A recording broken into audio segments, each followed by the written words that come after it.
This episode is brought to you by Experian. Are you paying for subscriptions you don't use, but can't find the time or energy to cancel them? Experian could cancel unwanted subscriptions for you, saving you an average of $270 per year and plenty of time. Download the Experian app. Results will vary. Not all subscriptions are eligible. Savings are not guaranteed. Paid membership with connected payment account required.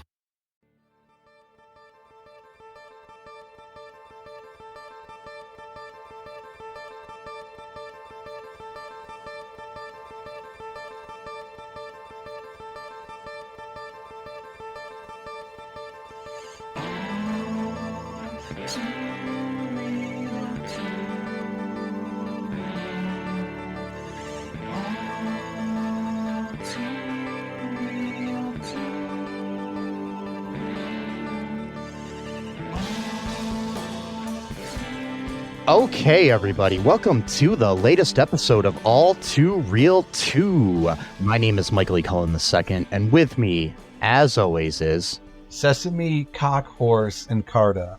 That is a very unfortunate name. I do not like it. It makes me feel bad. It makes me feel kind of like icky inside. Yeah, me too. I didn't want to change it this week, but I had to. Those are the rules. So Did they make you choose this name? no, I chose it. I didn't want to choose it, but I had to because I saw a movie recently, and then the phrase "cockhorse" was in it, and it was not used as like a euphemism either. Like it apparently Is a it's like thing?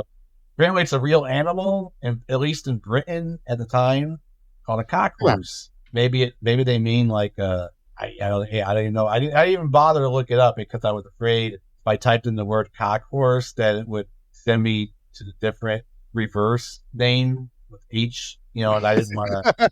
I didn't want to get in trouble for like searching for something that's probably not legal. So I didn't do it. I'm smart that way. I'm a smart bird. I'm a smashing bird, if you will. Yes, you are. I did look it up if you're interested in more history of the cockhorse. Sure. If someone tells you to ride a cockhorse, don't take offense. They're not necessarily being rude. A cockhorse is one of many possible things, all of them perfectly innocent. There's even a lovely nursery rhyme about the cockhorse being ridden by a fine lady. Oh my God. So what is a cockhorse and where does it come from? A cockhorse is a phrase that comes from around the 15th century. It can mean high-spirited horse, maybe that's where the word cocky comes from. I don't know. That's what I can think of. Though it can also mean an entire or uncastrated horse. A cockhorse may also refer to the additional horse to assist pulling a cart or carriage up a hill. From the mid-16th century, it came to mean pretend horse or hobby horse. Okay. So it makes sense in this movie there. But Yeah. Do you want to hear part of the nursery rhyme? Sure. That they refer to? Ride a cockhorse to Banbury Cross to see an old lady upon a white horse. Rings on her fingers and bells on her toes, and so she makes music wherever she goes. Okay. Yeah. The more you know, folks. The more you know. Sting. Okay. So today on the show, we are not covering a movie called Cockhorse because that'd be weird. And we're covering a movie that has like 5 different names. And right. In the United States, it was called School for Unclaimed Girls. It's a British drama sexploitation film. It was originally called The Smashing Bird I Used to Know. I remember that song by Gautier, The Smashing Bird I Used to Know. Wait, that wasn't it. Okay, No, so that was brother made that song, and yeah. Now you're just some smashing bird that I used to know. Some smashing bird I used to know. No, smashing was like a British slang that meant kind of like cool or whatever, and a bird. Cool, pretty, yeah. I guess. What's that? I think it's like a name for like a girl, because you'd be like, she's a bird because she's like that bird I used to date sort of thing. Yeah. Yeah, I think so, because in The Void recently, Billy Butcher was talking about how him and his brother were gonna go to this restaurant in Nevada, and he says where the birds whip out their tits basically or whatever. And I was like, bird. But then I saw this, and I was like, smashing bird. I'm like, okay, Britain. Billy Butcher's from Britain. He says bird. It means women or girl. I'm like, okay, so I figured out. Some kind of weird, like, aviary type thing, you know, where birds are whipping out their tits.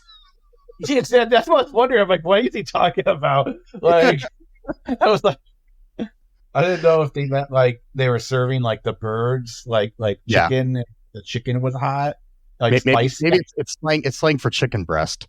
That's what I thought he meant for a second. I'm like, wow, they're gonna go all the way to Nevada just to eat some like barbecue.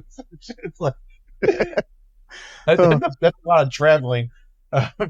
So the movie was also called, you know, as we call it, you know, in America, School for Unclaimed Girls. It was reissued later under Hell House Girls, and it was also known as House of Unclaimed Women. I mean, come on, like, yeah, I don't know. I kind of like the School for Unclaimed Girls more, but even that doesn't make much sense because it's not school. It's like not at all. It's like a halfway house, essentially, is what it is. I mean, or something like that, or a reformatory sort of thing. Yeah, what it was, reformatory for girls, basically, who've quote committed a crime of some sort, and they're set to live there instead of like an actual jail or prison in order. We'll talk about what these things were actually crimes or not. So, it might have been at the time. This movie came out in 1969 on August 25th. It was directed by Robert Hartford Davis, who is known to make several films of this type, kind of salacious type movies, I guess. Was it even salacious? Well, I mean, no, for the time it was.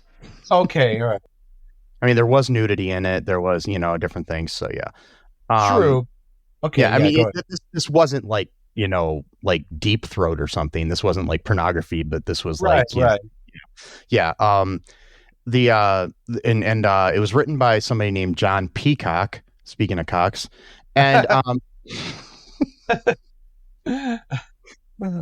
I still say that if at one point Peacock and Paramount Plus were thinking of merging into one streaming app, yeah. And I really think they should just name it Cock Mount.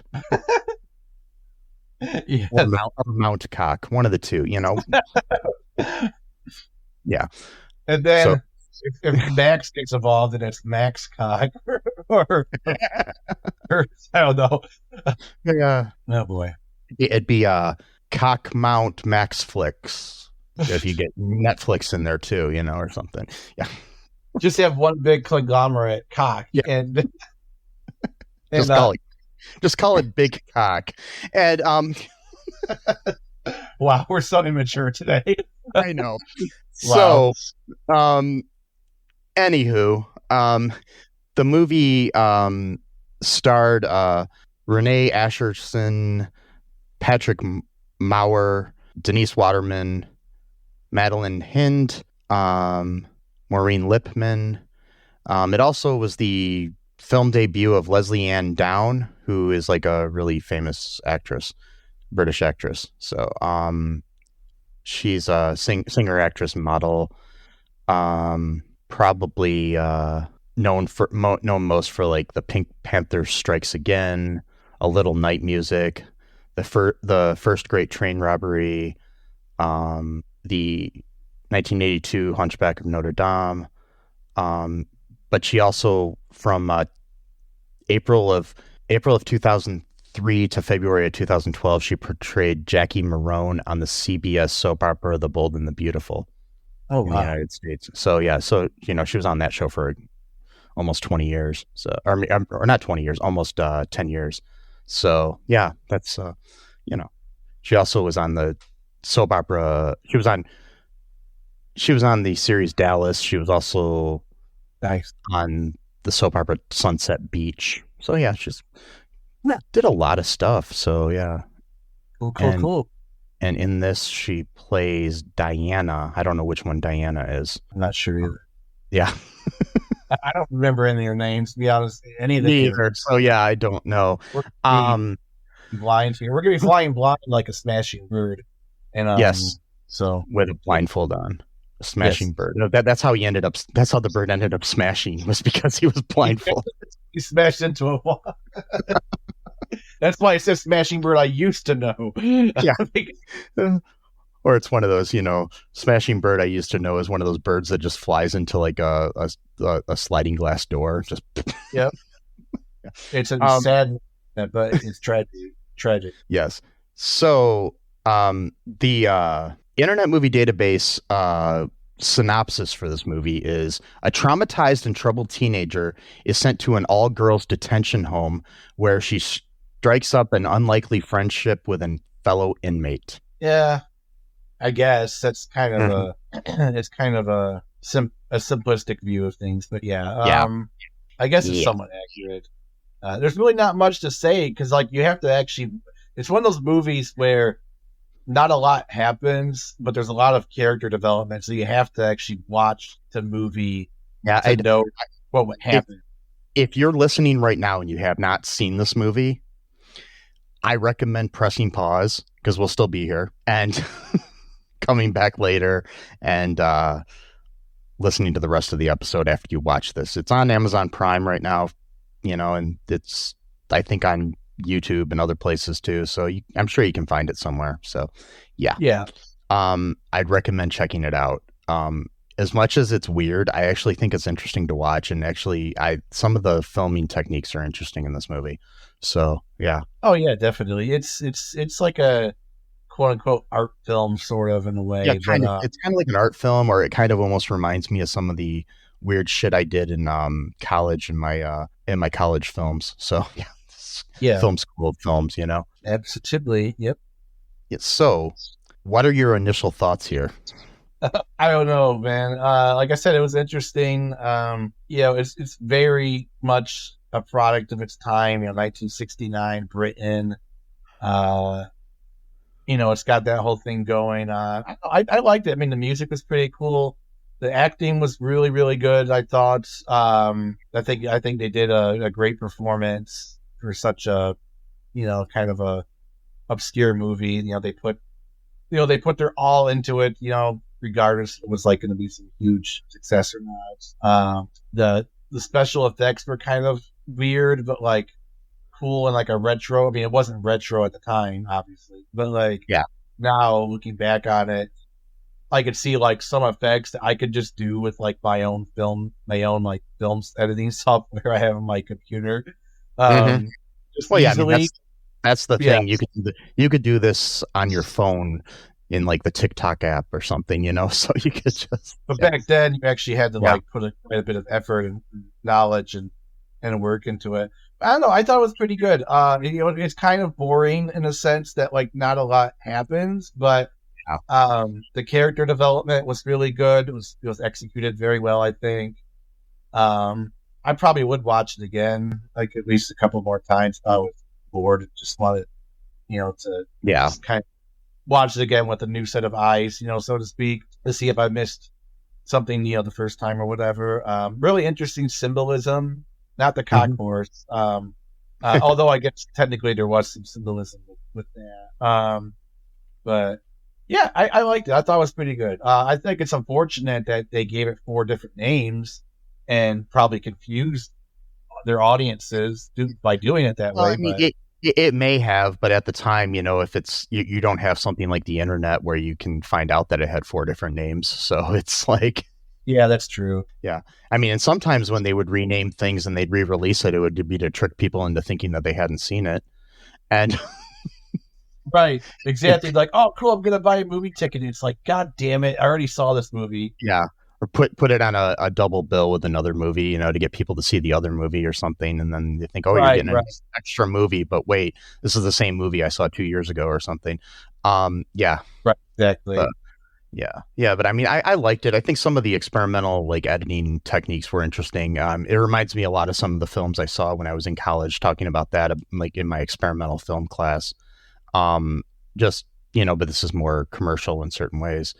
But it reminded me in some ways of some of the stuff that was more risque, done by like Kenneth Anger and other people that around the same era who did some, weird stuff, like having sex with the devil and weird shit like that at the time. So yes, but this wasn't quite that risque. So no. It was yeah. taint to a lot of the thing is too, calling it a sexploitation film, I don't really understand. I mean, yeah, there was obviously like an attempt rape, but I just because they have that doesn't make it automatically a sexploitation doesn't necessarily mean sex in the scenes. It means a movie that stars a lot of attractive women. Because there's like things like, Beyond the Valley of the Dolls and stuff like that were considered sexploitation type films. There's a lot of stuff, for the definition of like a sexploitation film would, it'd be basically it's hard to I'm going to look and see what Wikipedia tells us here. Like a sexploitation film is a class of independently produced, low-budget feature films that is generally associated with the 1960s and early 70s that serves largely as a vehicle of exhibition of non-explicit sexual situations and gratuitous nudity.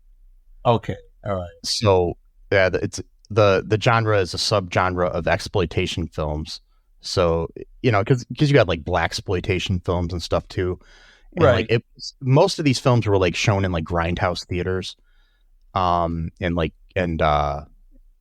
probably at like drive-ins and stuff that were more like these weren't going to be the movies that were starring like, Paul Newman or somebody at the time. It would just be like, you wouldn't have them in the same theaters as those type of places.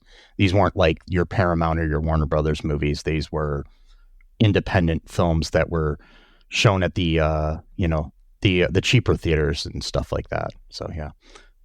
And I mean, sometimes they can be considered softcore pornography because some of them did get a little bit more that. And I mean, there is also like other terms for these. Like, I mean, this is all just stuff I'm remembering and glancing here from the Wikipedia. Like they used to call some of them nudie cuties. Yeah, it was it's basically like it's sometimes basically where you're like implying nudity, but you don't actually have the nudity too. Sometimes like you can have somebody with a blanket or a towel around them or something, Right. So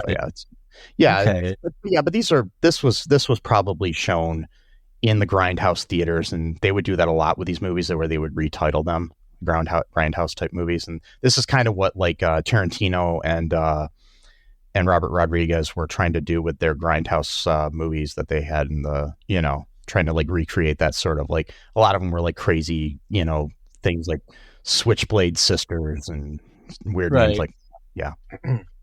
So anywho, I liked it, but it was boring for a while. So yeah, it was. So what goes down in this, like in, a basic plot here?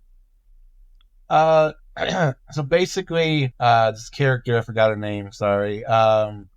Vicky, or not, no, I mean, Nicki, not Vicky, Nicki. Yeah, Nicki, she, when she was like really young, she was, I don't know. 9-year-old Nicki. Yeah, just that's a weird name. I know. And she was on like a carousel with her dad at like the fair or whatever, and she got scared and wanted to get off, and so her dad was gonna try to reach over and just kind of like, tap her shoulder, encourage her or whatever to, that everything's gonna be fine. But then he fell off the carousel and died somehow, which I don't know how that would work. Basically, he fell off, and like the hoof of one of the horses on the carousel hit him in the head. Because they go down. But the thing is, if you actually look on a real carousel, they're designed so that doesn't happen to people. But maybe they weren't at the time. But I know all of the carousels I've ever ridden on don't do that. So. Right. And even if it did, would the hoof be with that much force that it would kill somebody? You know what I mean? Like, I don't know. And, I mean, if you hit them in the right way, I guess it could. So I know, but they showed like all this gore and blood and shit, like it completely smashed them. No pun intended. He was the smashing bird that she used to know. Oh, sorry. Maybe it's just called the smashing horse, because the horse did the smashing. So exactly.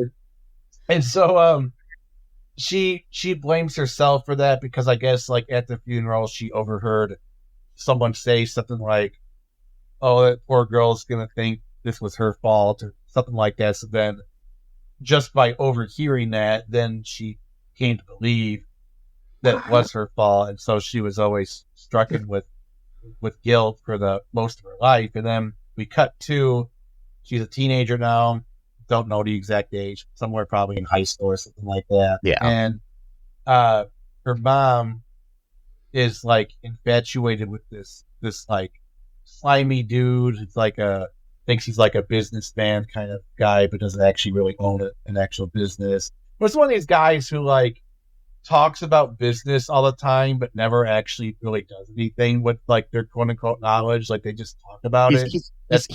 He's a con man too, basically. Yeah.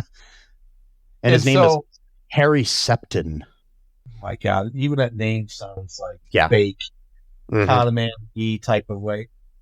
And so he's loving her up and all that jazz, and he's like, "Oh, yeah, have you thought about, what I talked about the money recently or whatever?" And, she's like, "I don't know. That's, it's kind of, for Nicki's like college, tuition trust fund or whatever. So she could go to college or whatever."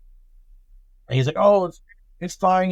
This will double your money in like months or whatever type of thing." And so she goes, writes him a check later on because he showed her like this laundromat that he wanted to buy or something like that, saying, "Oh, these people are always going to keep coming to wash their clothes, and then they get their clothes dirty, and they're going to come back, and they're going to keep feeding the machines orders, whatnot." And so she gives him, a check or whatever, and Nicki kind of has like a little bit of argument with her earlier because she just doesn't like this guy. So she skips school because I guess like her boyfriend or just like some older boy or older guy. I think it's her boyfriend. So yeah. So he was gone for a while for some reason. I don't remember why. And so she saw him because he dropped off his sister or whatever to school or something like that. Yeah. And she decided she was going to ditch school. And she just rode in his car and wanted him to take her to the stables because her mom owns like a horse stables company or something like that. And so she kind of just goes there and rides the horses. Then she comes back home and her mom's not there. And so what's his name again? Stenson, something like that. Stenson. It's Harry. Oh wait, yeah, Harry Spenton. Yeah, Harry Spenton. He tries to rape her, and it's almost successful. But then she found like something sharp to stab him with or something like that. And then it was like a letter opener or something. A letter opener. And so she thinks, sorry, go ahead. And I was going to say, he's weaseled basically her, the money that was supposed to be for her to go to college or something, or her savings or whatever, her trust fund, out of, he's basically weaseled that out of her mom. So yeah. Right. And later on, we find out that he does this with lots of older women that he seduces and or whatnot. And so she thinks, though, that she has killed this man, Harry, whatever I forgot his name again. But Harry's good enough. Yeah, Harry's fine. It's not Harry Potter. It's no. Maybe it is. Maybe this is what happens to Harry Potter when he gets older. He goes back in time before he was born. Yes. Because canon Harry was born in 1981. So yeah. So basically, he goes back in time before he was born and becomes a sleazy con man. At that point, he's already a full-fledged adult. Even at that point, though, too. So yeah. So technically, he went back to like the 1940s to be born, and then waits about 28, 30 years to then. Who knows? He could have been younger. A lot people looked way older back then too. He could have been like 25 years old, actor, but he looked like 40. So it's like, I don't know why. It's just people look way old. I've seen a video about this actually, where it's not so much that people just look older, but it's like the film quality that people used back then that kind of made people look older because like it wasn't as good quality or whatever type of thing. But so this came out in 1969, and he was born in 1938, so he would have been what, like 31? So he looked way older than 31 to me.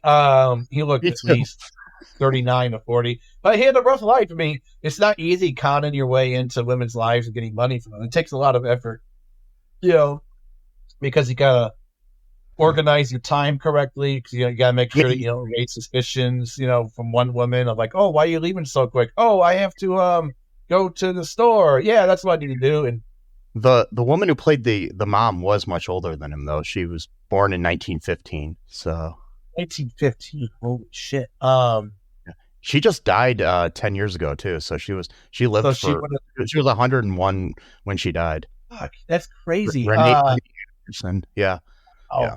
And so when she's gone, because she went to the stables herself to run, her business, and she was thinking of actually selling the stables to just I don't know, didn't want to do it anymore or whatever. And so Harry, he tries to rape her. And wait, I take that back. I just don't want people to criticize my math. She was 99, not 101. I did the math wrong. So yeah.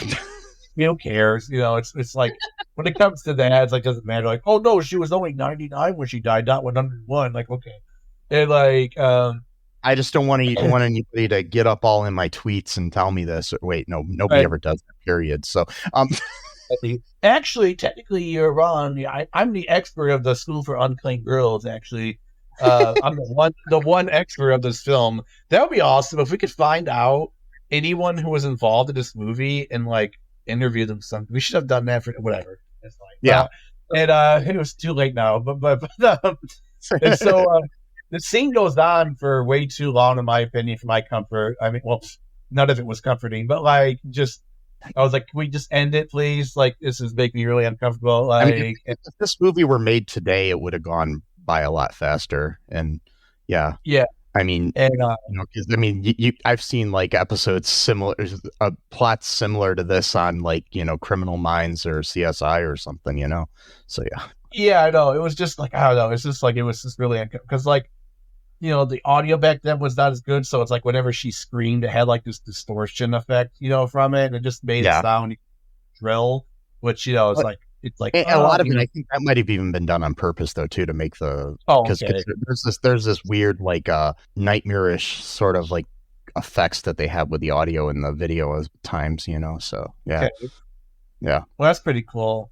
And so basically, she gets sent to this reformatory, quote unquote, school. It's not really a school. It's pretty much they just like have to live there, and like they don't like they just have to stay there basically until the court decides what they want to do with them. Unless there's some scenes some stuff that happens there that we're not seeing, where they actually do some kind of. I mean, they do have like psychological like meetings with like your psychiatrist and stuff. So yeah.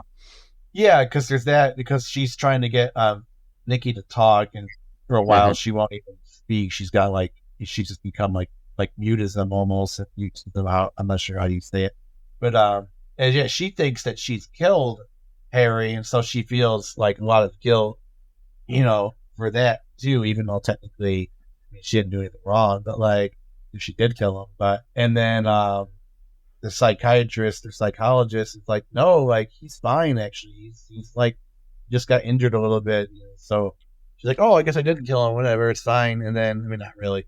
No, she keeps saying that she killed him. She keeps saying it. She keeps saying it like she's convinced. But I think it's because when she was saying that, she was actually thinking of her dad. I think it's because it was like a trick. Like, oh, she was actually talking about her dad, type of thing. And of course, her dad was actually, a nice man, like this guy is, and then she meets the other girls, and they got like their own like cliques, and like I don't really understand it too. Can you talk? Because I'm kind of blanking here. So basically, we've got like so there's a bunch of what Wikipedia calls maladjusted girls, delinquent and maladjusted. There's like, I guess bullying and violence is the norm there. She's basically trying to keep to herself. So it appears that these girls are in there for like weird things, like things that today you would not be put in a place like this for, because one of them's pregnant. Right. Another girl is a lesbian. It's 1969. I mean, that was different time. Yeah, I mean, well, actually, I think two of the girls are lesbians because they have a relationship, or at least bisexual, and yeah, they have some kind of a relationship with each other. One of them is like totally psychotic, though. Yeah, which that was another trope right back in that day too, of like lesbians were always seen as like really unhinged, like mentally and stuff. Like they're at least one of the partners. Like if you go back to that era, if there ever is a lesbian couple, like almost every single time, one of them's gonna be like completely unhinged. Like, and that was just like a trope they had back in the day. And the other one was like supposed to be quote unquote the man. That's not me. That's what they used to call it. They would say, relationship. You'd have a more what they would call like butch one or whatever at the time. That's what they would say. The man. That's old lingo. For anyone who's younger than 30, that's like old lingo that people use. Like, it's just the way it was back then, you know. Yeah, I remember back in 1969 when I was a kid. Yeah, I wasn't alive then, so yeah. No. We went back in time. Yes, me and Harry Potter. You were conning older women for money, and to buy that business. We were making out like bandits and merry old men. That smashing bird you used to know, Yep. Smashing bird that I used to know. Smashing bird. Okay, sorry. Anyway, so he just do that as like a second hit because he had no more hits after that. I know, but he chose to kind of step back. So, so she like befriends one of the lesbian inmates, Sarah, kind of the more, I guess, manly one of the two, if you want to go with that, mature person in the whole group of people. Yeah. So basically, she kind of becomes Nicki's protector in the place, and a friendship develops. Sarah does, however, like reveal her like more vulnerable side about what happened to her and why she's there and all that stuff, and they begin to be a little bit closer. But that like sets off the girl that she was with. I can't remember the name of it. I don't know which one it was. Yeah, I don't remember either. Shit. And she like basically attacks her, and there's like this big brawl in the middle of the night in the place where everybody's like beating each other with like pillows and other shit, and the other girl gets like hurt and falls down and like hurts her head. I thought she was dead. Yeah, I was actually scared about it. I'm like, oh god, they accidentally. That was the other weird thing too. So like a lot of the girls seem like, I mean, it kind of makes sense if you think about it, because you're kind of in a stressful type of environment situation. Yeah, you kind of want to let out whatever kind of pent up energy you have. But it seemed like a lot of the girls were just looking for an excuse to fight. Like they had there's no reason why they were fighting each other. Like, and that's how I was when I was in that home for girls that I was put in when I was a kid. That's kind of weird. Fighting the other. Wait, no, I was never in that. I keep getting lost in movies and thinking I'm the characters. Yeah, well, that means you're like Abed almost, like from Community. Yeah. Like, I mean, I remember that time when I used to like swim in the water and chase humans, and that and there was that music going dun dun dun, dun, dun. Yeah, the playing in the background, and then I like ate I tried to like eat Richard Dreyfuss and whatnot, and that was a good time. Good stuff. Yeah, and like too, like they got this. Oh, sorry, they got this this girl.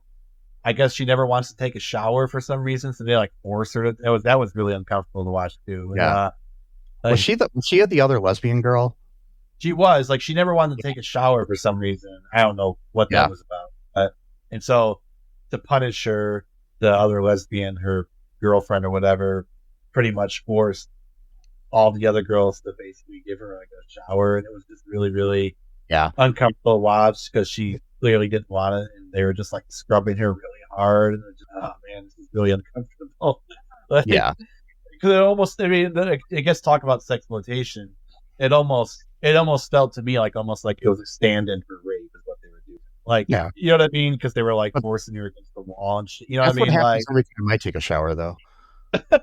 no, it's No. wow. The And then, yeah, so like, but basically they have this big fight at one point because the girl's jealous of Sarah and Nicki, and then Sarah and Nicki, after this girl falls, and they think that the girl might be dead, and she's like, they're gonna be blamed for it, so they plan with the pregnant girl an escape out through the bathroom like window or something. So yeah. See, that's the screws are loose, and all you gotta do is loosen the screw. I guess they've been playing this for a while or something like that. And then, yeah, basically you gotta loosen the screws. You can lift up the bathroom window. By the way, too, the girl who's pregnant, she decided she was gonna have the baby because she got really attached to the baby. And Yeah. well, that's the other weird thing too. So just think about this: 1969, Britain, right? We tend to look at the 60s as like this period of like liberation, you know, and things like that. In some ways, yes, that was true, but still, a lot of the old ways were still ever present. They were pretty much the law of the land at that point. And so just think about this for a second. This girl got pregnant and she was unmarried, and because of that, they sent her to a fucking reformatory school. Yeah. Like literally, Well, I mean, the thing is, it's like the a lot of people, what they think of the 60s is they're all thinking like Woodstock and free love and all that shit. But a lot of that didn't really happen until the 70s. Like the reforms, you know, and like Roe v. Wade and all that other stuff, you know, it didn't really happen. Laws. Yeah. Yeah. So it's like the demonstrations and laws and stuff. I mean, some of it started during that, but it didn't really happen until I'd say after Vietnam ended, you know? So. Oh yeah, the late 70s at the very earliest. Yeah. Yeah. A lot of the stuff kind of came to be, but when we look back on things like even the clothing of the time, like a lot of the clothing that people are saying about like bell bottoms and shit like that didn't really happen until the 70s more so than the late 60s. You know, it's just kind of weird how we always put this like we think everybody was the same in these times, and there's just as many different people as there are today. So yeah.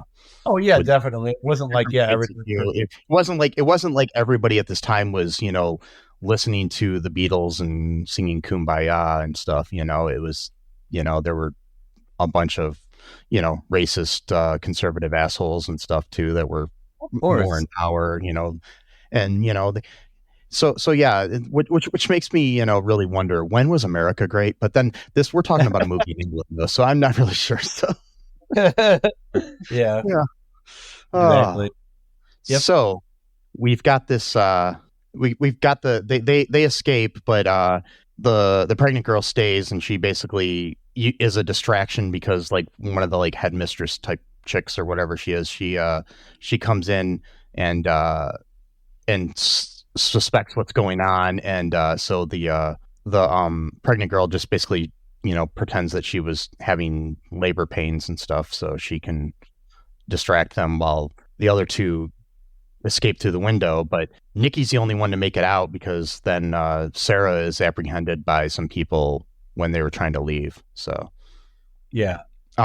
So anyways, soon after Nicki avoiding capture, she manages to make it to Peter's flat, Peter, her boyfriend, in the village, where he works for an interior designer. So the sensible Peter tries to convince her, you know, he's trying to convince her, like, yo, you got to turn yourself in. Yeah, you got to go back. Yeah. It's like, I couldn't tell though at first, like, if he was going to turn out to be a creep or not, but luckily he didn't, but somebody else did. Yeah. Someone else did. Yeah. He basically, you know, commits us. He says, well, I guess you can stay here. And they, in this like art place that he and his business partner make art. I Because guess I guess that was a viable profession at the time, unlike now. Um, you could actually open up like a quote art studio and actually make money back then. I know it's yeah, crazy. I mean, I guess you It, can in bigger cities. Maybe that's why. But I mean, because I'm sure you could do that in a bigger city than somewhere in Ohio where we live. So yeah, true. yeah. I mean, there is an art gallery down the street from me here too. So I don't know. So I guess maybe it um, worked. Yeah. yeah, but it's not like just two dudes making art and selling it in a place like this seems to be. Your design. Was the other guy's name Patrick or some shit? Um, it was da da da da da. Doesn't really matter. Jeffrey. Jeffrey. Yeah, Yeah, like he the looks giraffe. Like the giraffe. Yeah. So Jeffrey basically tries to rape her as well. So yeah. Sorry, went ahead a little bit, but no, go ahead. It's good because basically, so that happens, and he gets in her head, and he's calling himself Daddy, which like fucks with her. okay, so yeah, basically, okay, that scene really fucked with my head. So basically, that's where the phrase "the cock horse" came from. So the deal was she would like sleep in the basement for a few days, and then she would work at the shop during the daytime, like basically being like an assistant type of person or whatever. And so she can't really sleep, at night, and so she finds like all this like art stuff, and like she finds like a hobby horse like in the basement or whatever. So she gets on the horse and starts riding it, and then that's when they bring in this song talking about the cock horse or whatever, and then she's having like flashbacks of like on the carousel and her dad being crushed to death by a tiny little horse. I don't know. And then somehow bloodied him up to the point where his face was not distinguishable, which okay, fine, whatever. And then so she's screaming, "I killed him! I killed him!" with like distortion and shrill scream. Then he comes in, he hears all this shouting going on, and so I knew he was gonna do something because he was acting really weird beforehand, like just like, Yeah. is she cool? Is she, or whatever, something like that. Like, I is thought she something cool? deeper was going to happen, like he was going to make her like pimp her out or something. Well, that too, yeah. Yeah, that was going to happen. But then I looked at the running time of the movie and I was like, oh, we're getting towards the end, so I don't think that's going to happen. That wouldn't happen. There's too much time. Yeah. And then so, and so yeah, he kind of shakes her out of her reverie or whatever, and yeah, but he starts calling himself Daddy, and so she's like having like still like in her mind space, still thinking about dad, and so it looks like for a moment it looks like her dad is like trying to hug her, and then like she immediately sees Jeffrey's face. I'm like, oh my god, this is like so inappropriate and crazy, like on so many levels here. And then yeah, he basically tries to rape her, and what's his name, Edward or Eddie Edward, something like that. What's Pete name? Oh, her boyfriend. Yeah, Pete or Edward or her boyfriend's name is Peter. Yeah. Oh, Peter. Yeah. Peter basically throws the guy off of her, and she leaves basically because that's like the second time someone's tried to rape her in like 2 days basically or something like that. Yeah. And then so Peter's like, hey, you really got to go back now. It's not safe for you just to be like walking the streets basically. I mean, look what happened already, and Yeah. then she, I'm not going to go. I'm just going to do my own thing. But then she changes her mind, basically just wants to ride in his car with him. And I have no fucking idea why they decide to end. Can you say, I feel embarrassed. Can you tell the ending? So basically the end, yeah, okay, so they she basically says to Peter that it's like, take me home, and they get in the car and they're driving, and then they're in this bottleneck type passage, like where cars kind of pass each other, but it kind of curves and stuff, and there's a big truck approaching, and then it causes them to veer off the road and over a bridge to their deaths, where the car lands and then explodes. And then the movie ends with a scene where Creepy Harry is like running his scheme on another woman, Right.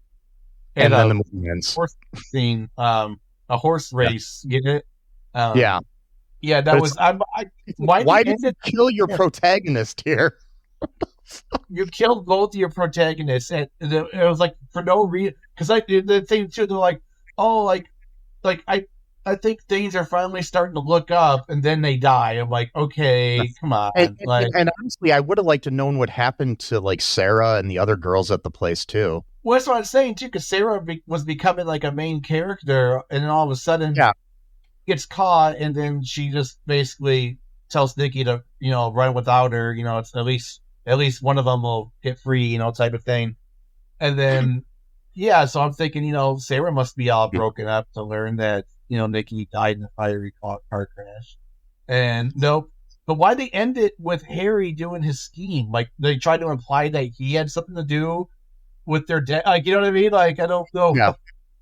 There's no connection to it, and it's just like, or maybe it's just showing you that life sucks and people just keep scheming. And that's what I'm saying. They're like, oh, life goes on, and Harry, the piece of shit who tried to rape her, which she was a high school student at the time. I mean, this is definitely like this movie, if it was made like under the Hays Code in the United States back in the day, where films had to like adhere to certain things, where the bad people had to get their comeuppance, like where it was just like you had to show that the bad people are the ones that are going to be punished at the end and stuff. There was other codes. There used to be a rule in Hollywood. Wow. Like if you wanted your film to be rated by the Hays Code, which was the precursor to like the Motion Picture Association, which we have today, used to be the MPAA, but now there used to be the Motion Picture Association of America. Now it's just the Motion Picture Association. But that gives you, that eventually came up with the ratings that we have of G and PG and all that shit, so it's like I did not know that. That's pretty interesting. It would, I mean, if people would be interested, send me a message at mike@cullenpark.com if you want us to do like a deep dive into the Hays Code and the history of film ratings, because it's really interesting history. I in my film studies class in college, we went all deep into it, and it was just very, very interesting to me. Like, they would have things like you couldn't have two a man and a woman in a bed at the same time together. Right. Okay, I knew that one. You could have them sitting on the bed together, but at least one of them had to have their feet on the ground, or one of their feet on the ground. Wow. So it didn't imply that they were going to have sex. It's just like different weird shit. Like there was rules against smoking in certain ways, and different, there was, but one of the major things was that the bad guy had to get what was coming to him before the end of the movie. So yeah. Interesting. Yeah. So but this guy, Harry's alive and well and scamming older women. You definitely couldn't have a movie like where basically, if you committed a crime, you had to be punished for it. You be punished. So like I just recently watched, Deadpool and Wolverine, and Deadpool, like thinking of the Deadpool movies, he kills a bunch of people. There's no way he would have been able to be the protagonist of the fucking movie. Yeah, exactly. I really want to. I probably have to wait until it comes out on Disney or whatever. But it was pretty cool. Yeah, I don't know. Just like this movie was it was like an art film in some ways, like you said, Sexploitation in other ways. But I thought it was pretty interesting. I'm just kind of concerned because I only did like a little reading of it, on Wikipedia, and it said that like I just kind of like browsed it, and it said that like one of the actors was like 15. I'm really hoping it's not the main one, because that would mean that they were doing that, yeah, I'm wondering how old she was at the time. It could have been a different character. I'm like hoping it's a different character. She was 20 when this was made. Okay, so maybe it was someone else. And maybe one of the other girls in it or something. Good. I was I was she was like 20. Like the woman who played Sarah, she was older than that. She was like 23 or 24 at the time. So yeah, it's Okay, so it at least. Like I know sometimes they used to do like crazy shit like that. I'm like, like like you guys were just okay with this. This was like legal at the time. Leslie Ann Down, who was born in 54, so what would that make her? In 69. That's early 15. Yeah, so she was pretty young. I don't know which girl what character was. Maybe she was the pregnant. Her character's name was Diana. I don't know which one she was. If she was the I don't know. She one of the other girls, or the lesbian, or the pregnant girl, maybe. I don't know. I'm trying to think. I mean, I don't remember any of the names of these characters. Neither. It was hard to keep up with them. Yeah. I wish I might have to look it up later, but it's hard to remember all those girls' names. So I mean, there's a lot of characters. I mean, there's like 15, 20, well, maybe like 12 people. And you reminded me too about this. You're talking about the Hays Code and stuff. Yeah. This guy made a video recently, not about the Hays Code, but like tracking down the origin of the Roblox quote death sound. And it was just like hilarious, like going through like he found like this video game called Messiah back then. It was like a PC game. It was like really just like the graphics were horrible. And like I guess like you have to play like a cherub, like baby angel at one point. And like whenever the baby angel like runs into something, it makes that like sound. And somehow that got recorded and picked up and was going through all, and basically eventually it found its way into I didn't watch the whole video, but like found its way into the Roblox game. Just like, that's insane that you track down like, the origin of like a sound. And they talked about the Wilhelm scream a lot in that video as well. How many times that was used, like Star Wars, Indiana Jones, like all kinds of it's used in like every movie almost. Yeah. And so that was I didn't watch the whole video, but that was I wish I could figure out who Leslie Ann Down played in this movie. I really want to know now. So I don't know. Most well-known actress in the movie, and I don't know what she played.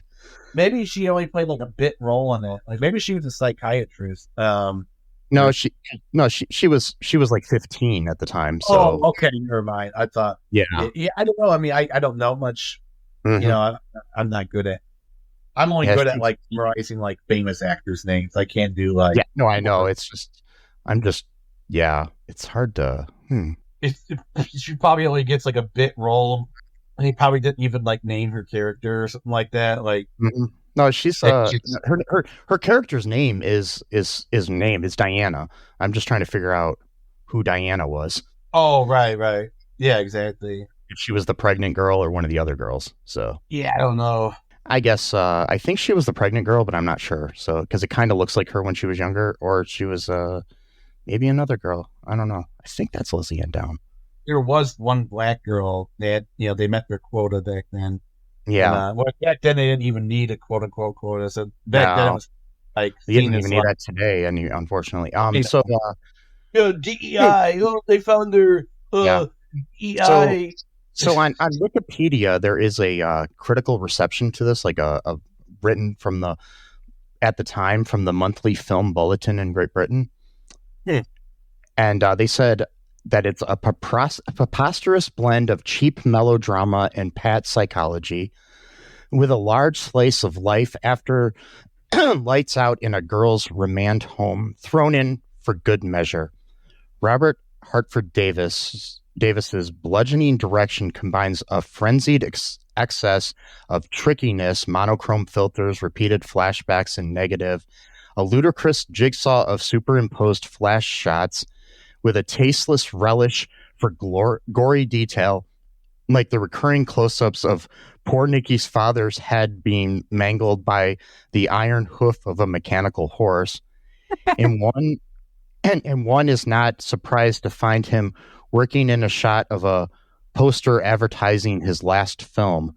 The story is trite, the dialogue almost unbelievably banal, and the acting generally feeble, with the possible exception of Maureen Lipman as one of the less unlikely remand home inmates. And she's the one that played, Maureen Lipman played Sarah, I believe. She did. Good.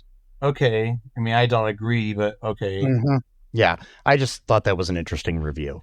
To Yeah. just to read a review from that era is interesting, and how they wrote it.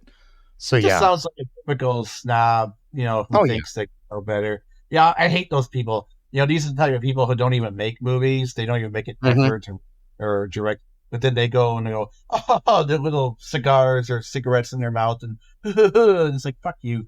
Yeah. It's like, I hate those kind of people so much. Whatever. Yeah, me too. As we sit here and review movies all the time. But the difference is though, is that we know what we're doing here. Like we're not what I mean is like we're not deluded into thinking that we're doing anything other than what we're doing. Like, Yeah. and so it's a little bit different. And it's not like we don't come at it with like a film like, oh, they used the wrong angle in that particular scene, and like we don't do that bullshit, like. Well, I have. But anyway, so Well, I don't remember that, but I'll fully admit that I have criticized movies, not necessarily on this podcast, for using the wrong angles and making bad you write choices. anything. But did you write anything close to establishes that? I don't think so. No, not really. But I will Yeah. tell you that I think the cinematography and editing was horrible in Mamma Mia. But anyway, so Well, that's different. I know Yeah. that there's no excuse for that one because of how much the budget was and everything. But yeah. So anyways, any other final thoughts here before we wrap things up? no, I'm all good. I just I'm hoping I'm not gonna smash a bird here or have birds smash into my window, so I'm gonna have to open up my window to make sure that it flies in safely. I mean, I did smash some turkey tacos earlier. Does that mean the same thing? No, I don't think so. Oh, like the Smashing Pumpkins, we could call it the Smashing Birds. Yeah. like a British Smashing Pumpkins cover band. Yeah, and instead of 1979, our song is 1969. Anyway, so exactly. They got to rewrite all their songs to have like a Yes. British theme to it. Like, Well, they already have the one, despite all my rage. It's still just oh no, it's a rat in a cage, not a bird in a cage. just a bird in a cage. Yeah, That should be the new title. yeah. But despite all right, still. They should combine that with like with Why the Cage Bird Sings and just make it. Yes, they can just do like, oh man, I love those puns though. Yeah. There's this Genesis album I've been listening to a lot of old Genesis lately, like back when Peter Gabriel was the lead singer. Mhm. And they have this album called Selling England by the Pound. And it's just like, it's such a cool metaphor because pound is like currency in England, but also feel like pound is like a weight measure thing, So it's like, and like it opens up with just him singing, like there's no instruments, and then it's like selling England by the pound, and it goes in this really cool guitar riff, like do do do do do do do do. If you'd like to know more about that, turn into our new podcast. What's that? Yeah. Tune into our new podcast, All Too Music with All Too Music. I talk about Genesis albums. That's it. No other bands ever. Just Genesis. And only with Peter Gabriel. That era, and I'll do a separate where it's only Phil Collins. Yes. And then you talk about the solo careers like Phil Collins and then Mike and the Mechanics and stuff like that. So anyways, folks, I hope you enjoyed this episode. If you did, be sure to go to Apple Podcast and give All Too Real 2 a 5-star review there. Go to alltooreal2.com and check out all the links to all of our good stuff, like our social media, our TeePublic, our Patreon. Those are good ways to help support the show. Best way is to just share the show with your friends. Tell your friends to, listen. If you happen to be like in a car that's going over a bridge while you're like, falling down, instead of like screaming random things, just scream, check out alltooreal2.com. And then, that'd be good. And, and then the car explodes. Yeah. Yes, make your dying words that. And Just remember, folks, that until next time, I love you. I didn't kill my daddy. And And I, in Sesame, rode a cock horse. Sorry. yes, you did. Okay, bye-bye. Thanks for listening to All Too Real 2 podcast, a Cullen Park production. Produced and edited by Michael E. Cullen II. Music by Matthew Hawes. Subscribe and share the show. Visit us at cullenpark.com.